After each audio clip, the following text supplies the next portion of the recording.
Bonjour à tous, quelle est la situation réelle de l'Université des Antilles aujourd'hui? Comment calmer la contestation du personnel? La coexistence est-elle encore possible avec la Martinique? Eustace Janqui, le président de l'Université des Antilles, est l'invité de Franc-Parler. Eustace Janqui, bonjour.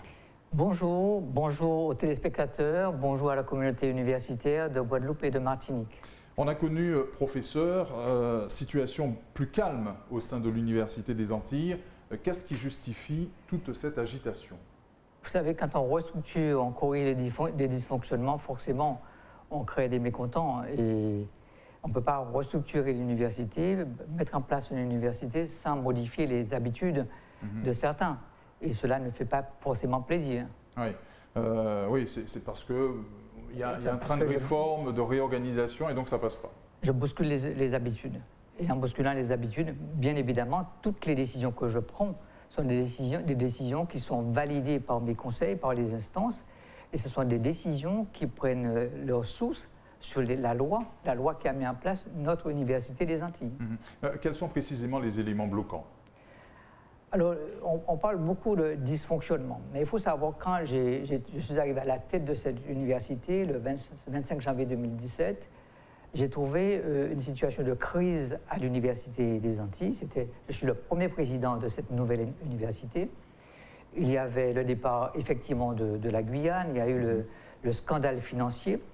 Et moi, fort de tout cela, j'ai mis en place des process, j'ai fait fonctionner l'administration. Et je me suis rassuré que cette université soit sur la bonne voie pour m'éviter demain d'être mise en examen. Donc nous avons sécurisé non seulement le circuit juridique, mais aussi le circuit financier de l'université pour éviter justement que le président, même après la fin de son mandat, se retrouve devant les tribunaux. Oui. Vous avez rencontré le personnel ce matin? Alors, j'aurais dû rencontrer le personnel. Effectivement, les gens étaient là en réunion à distance. Malheureusement, cette réunion n'a pu avoir lieu tout simplement parce que le format ne correspondait pas aux attentes des organisations syndicales. Ils voulaient un format resserré autour du cabinet. Moi, j'ai invité les chefs de service et les doyens. Tout simplement parce que sur le terrain, il faut un relais. Et quand on a écouté, c'est plus facile de mettre sur le terrain, mettre en place les solutions correctives pour aller plus vite. L'idée, c'est quoi? L'idée, c'est de construire. Ce n'est pas de rester dans la polémique. C'est de construire. Et plus vite on construira, plus vite on répondra aux attentes des usagers, des étudiants, mais aussi du personnel. Oui. Quelle réponse, professeur, à l'insatisfaction exprimée par le personnel? Quelle réponse rapide? Alors, ils ont demandé une autre réunion sous un autre format. Nous attendons, il n'y a pas de souci, mais ce format sera décidé par les organisations syndicales, mais aussi par le président de l'université. Quand ce personnel évoque des souffrances au travail, il faut l'entendre?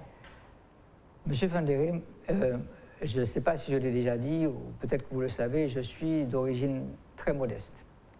J'ai travaillé très jeune. Je connais la souffrance au travail. Moi, j'ai travaillé avant de commencer mes études, parce que je ne pouvais pas partir rien que aidé par les parents. Les parents ne pouvaient pas le faire. Donc, je l'ai fait. Et j'ai travaillé pour la Guadeloupe, j'ai travaillé pour faire mes études, et maintenant, je travaille pour la Guadeloupe et les Antilles, dans Guadeloupe et Martinique. Alors, quand on parle de souffrance au travail, il faut savoir que ceux mêmes qui parlent de souffrance au travail, qui sont à la tête de cette manifestation de souffrance au travail, ce sont ceux-là même qui entraînent au quotidien de la souffrance envers ceux qui sont sous leur responsabilité ou alors à côté d'eux. C'est un peu dommage parce que la souffrance au travail répond à des règles. C'est encadré. Moi, je peux comprendre qu'il y ait des difficultés, des problèmes entre les responsables et leurs agents. Mais nous sommes là justement pour discuter cas par cas et les prendre en considération. Nous avons les instances de l'université qui se réunissent, dont le comité d'hygiène et de sécurité. Et l'idée, c'est de prendre en charge chaque cas de façon séparée pour que les agents se retrouvent dans des conditions de travail correctes. Là, en attendant, vous êtes dans une situation de blocage. Ah non, il n'y a pas de blocage, l'université fonctionne. Oui, mais bon. Ah non, il n'y a pas de souci à l'université. Sous tension. Non, même pas. Il y a 2% des personnes qui ont fait grève, des enseignants qui ont fait grève. 2% sur 1000, plus de 1000 personnels, c'est rien. Pas plus de 20%, M. Fonderi. Donc il ne faut pas aujourd'hui qu'on dise que l'université est bloquée. L'université fonctionne, les instances se tiennent, les réunions se tiennent, les formations se tiennent, la recherche continue et nous continuons à travailler pour améliorer la situation au quotidien. Très bien. Et vous êtes un président qui tient la barre. J'essaie de tenir. J'ai encore quelques mois, je tiendrai jusqu'au bout. L'idée, c'est de faire en sorte que le prochain président ou la prochaine présidente n'ait pas justement à recommencer à zéro. L'idée, c'est de construire et graver dans le marbre ce qu'il faut. C'est pour cela que toutes les données qui pourraient prêter à confusion ne seront plus employées. Et les étudiants, professeur Janqui, les étudiants dans tout ça, bon, qui souffrent de la situation actuelle, qui voient leur cursus impacté par cette crise sanitaire? Les cursus ne sont pas impactés.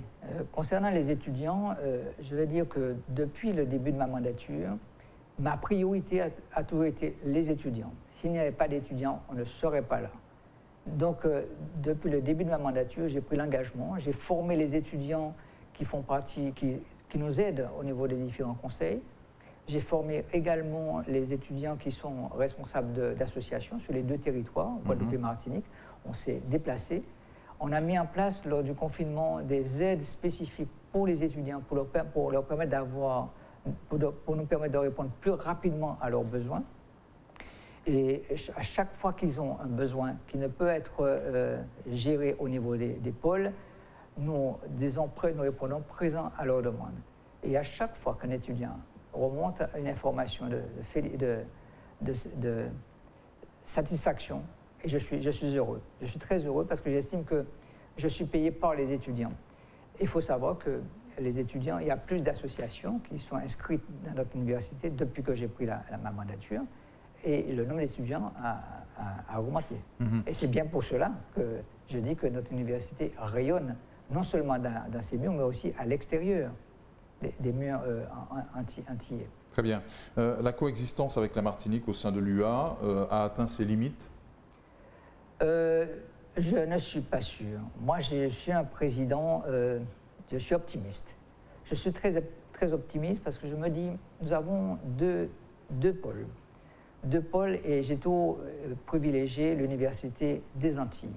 Cela veut dire que je fais tout pour que cette université persiste. Cela veut dire qu'aujourd'hui, je suis dans cette dynamique de construire cette université sur des bases solides, pas sur du sable mouvant, mais sur du solide, pour qu'après, qu'il n'y ait pas de discussion lors d'une prochaine mandature.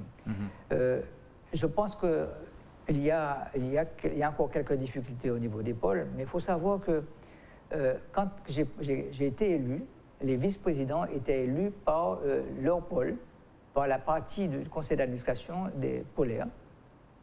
Et le vice-président aurait pu être tout à fait opposé au président. Et ce fut mon cas en Martinique. La vice-présidente était opposée au président depuis le début jusqu'à maintenant. Mais la loi a changé. Le 24 décembre, il a été voté le trio. Cela veut dire que le président et ses 2 vice-présidents, le président aura la possibilité de choisir ses 2 vice-présidents qui auront aux élections avec lui. Donc, les problèmes que j'ai rencontrés ne seront pas ceux qui seront rencontrés par mon successeur. Et j'espère qu'il rencontrera le moins possible. Et donc, vous comptez inlassablement mettre votre énergie pour le maintien de l'UA dans sa forme actuelle? Je souhaiterais. Je souhaite que l'UA continue dans sa forme actuelle. Pourquoi? Que les hommes changent. Parce que nous sommes 2 petits territoires. 2 petits territoires, 5500 étudiants en Martinique, 7500 en Guadeloupe.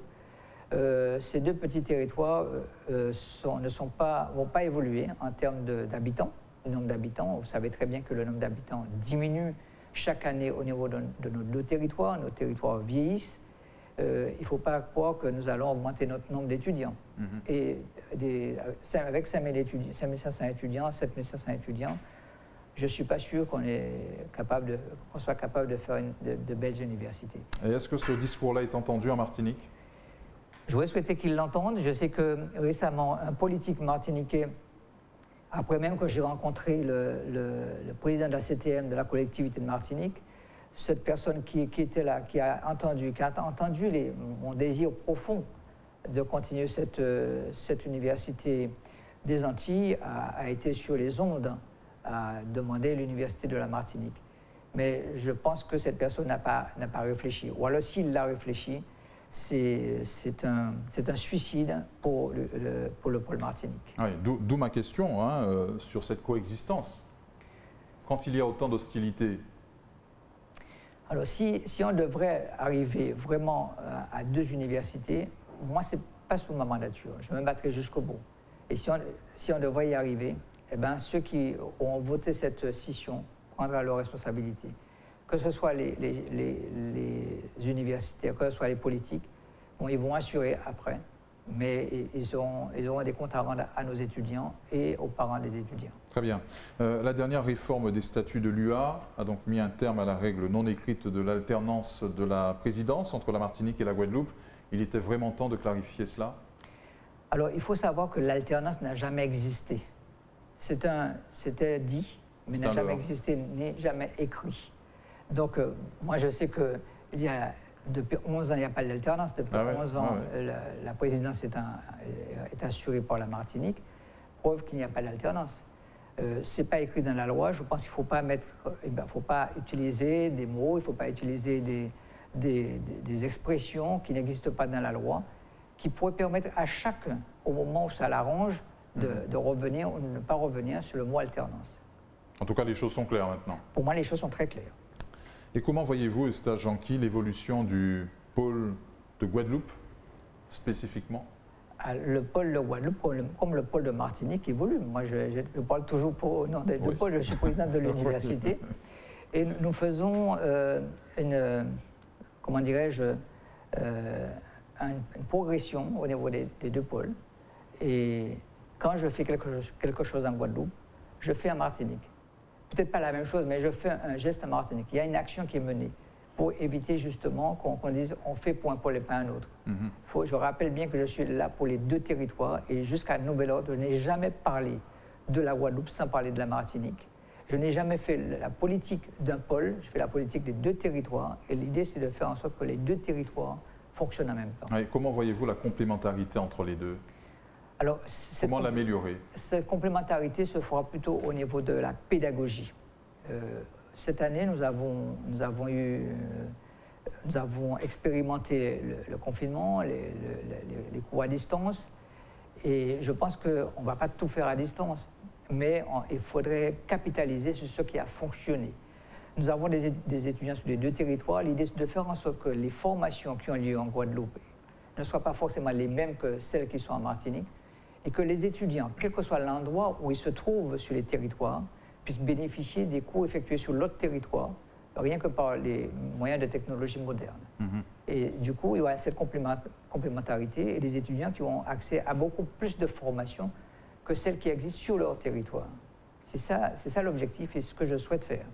Notre département a beaucoup investi dans le savoir avec ce pôle universitaire de Guadeloupe, son école d'ingénieurs, sa faculté de médecine que vous connaissez bien, son campus de Saint-Claude, ses laboratoires de recherche et j'en passe. C'est ce qui nous singularise de la Martinique.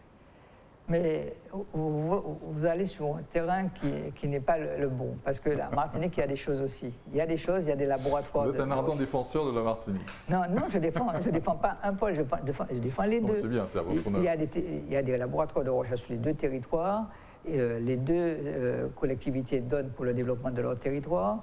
Nous mettons en place des formations sur les 2 territoires. C'est vrai qu'il y a plus d'étudiants en Guadeloupe, il y a peut-être forcément plus de formations en Guadeloupe. Les formations d'ingénieurs sont certes en Guadeloupe, mais nous essayons de faire en sorte que ces formations d'ingénieurs soient transformées en école d'ingénieurs, une école qui sera positionnée à la Technopole Audacia, avec des élèves ingénieurs qui seront en contact direct avec les entreprises pour leur stage, mais qui leur donnera aussi la possibilité d'être insérés par la suite. Et vous avez parlé de la médecine, et vous savez que c'est quelque chose qui est cher à moi, c'est un projet qui est très cher. Qui m'est très cher. Vous vous rappelez que quand j'ai été doyen entre 2000 et 2005, j'étais le premier à faire de la pédagogie à distance. j'ai ouvert le premier amphithéâtre pédagogique en Martinique pour dupliquer la première année. Et j'étais à l'origine en 2008 et 2009 de la mise en place de la deuxième et la troisième année de médecine. Et là, maintenant, je me bats pour le deuxième cycle, quatrième, cinquième et sixième année. Mais ce n'est pas que pour la Guadeloupe, c'est tout le territoire, Guadeloupe, Martinique et Guyane, qui vont en profiter. Très bien. La sélection naturelle est toujours aussi violente après la première année d'université. La Guadeloupe n'est cependant pas une exception. Comment l'expliquez-vous et surtout comment y remédier? Alors, il faut savoir que le président de la République a supprimé le numerus clausus. Mais forcément, les études de médecine sont difficiles. Il y a ceux qui vont arriver plus facilement que d'autres. Mais l'avantage, c'est que les étudiants ne perdent pas autant d'années comme avant. Cela veut dire doubler, voire tripler en première année pour des étudiants qui sont excellents. Ce sont des étudiants qui arrivent en médecine avec bac avec mention, bac avec de très bons résultats. C'est dommage de perdre ces étudiants après qui sont déçus et qui ne font plus ce qu'ils ont envie de faire. Maintenant, les étudiants sont inscrits en première année de médecine, mais il faut un module aussi d'une licence au cas où la médecine ne fonctionnerait pas. Ils auront la possibilité de passer en deuxième année de la licence qu'ils ont choisie.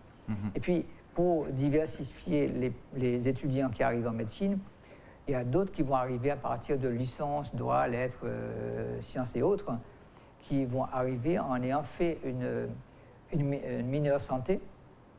Et il y aura un classement, il y aura un jury. Et certains étudiants de ces licences qui auront validé leur première année de licence, qui auront validé la mineure santé, pourront, après le jury, rentrer en deuxième année de médecine, comme ceux qui sont arrivés par la voie directe en médecine. Parce qu'il y a une voie directe qu'on appelle le PASS et une voie indirecte par les licences qu'on appelle les LAS. Donc, l'idée, c'est de faire en sorte que les étudiants qui vont être nos médecins demain n'aient pas qu'une formation scientifique, parce qu'on a besoin de tout le monde. Il y a des littéraires qui peuvent être de très bons médecins, avec un abord qui est peut-être un peu différent, avec un abord de ressources des sciences humaines. Ouais. Cet abord peut être un peu différent de ceux qui ont un abord plus scientifique. Nous sommes en période de choix d'orientation post-baccalauréat. Quels conseils donneriez-vous à ces futurs étudiants, pas seulement ceux de médecine, hein, quels que soient les cursus, pour éviter les erreurs d'aiguillage? Alors, je pense qu'il faut que les étudiants choisissent vraiment ce qu'ils ont envie de faire. Ce qu'ils ont envie de faire. Et si ce qu'ils ont envie de faire se fait sur nos territoires, de s'inscrire dans notre université. On dit que c'est difficile dans notre université, mais partout c'est pareil. Il y a les mêmes soucis ailleurs. Et les enseignants-chercheurs sont d'excellents formateurs. On a d'excellents chercheurs sur notre territoire et il faut que les gens prennent confiance en leur université. C'est vrai qu'on dit toujours que l'herbe est plus verte ailleurs, mais quand on est parti un peu à l'extérieur, on se rend compte, ben oui, on était bien chez nous et c'était bien qu'on ait fait nos études chez nous. Être président de l'UA, en ce moment, ça requiert de la sagesse? Il faut avoir la possibilité de prendre du recul. Et c'est vrai qu'avec mon expérience, cela fait 31 ans que je suis ici, 31 ans que je suis à la tête d'un service hospitalier qui était difficile quand je suis arrivé. Je viens de transférer ma chefferie de service sur un collègue qui vient de Toulouse. Je garde encore le pôle parent-enfant avec 8 services que je gère. Donc, avec tout ce travail, je pense que je peux prendre du recul. 31 ans à l'université, presque 31 ans au conseil d'administration de l'université. En ayant fait tous les postes, j'étais vice-doyen, j'étais doyen, j'étais vice-président du pôle, j'étais vice-président du conseil d'administration, je suis président de l'université. Je pense avec tout ce que j'ai fait, je peux prendre du recul et faire en sorte que l'université soit vraiment bien positionnée sur ses objectifs et puis sur les objectifs qu'on s'est fixés pour nos étudiants et pour la population de nos territoires. Merci à vous, Eustache Janqui, d'avoir été notre invité. Merci beaucoup. Merci à vous de nous avoir suivis. Merci pour votre fidélité à Franc Parler. On se retrouve dès demain pour une nouvelle émission.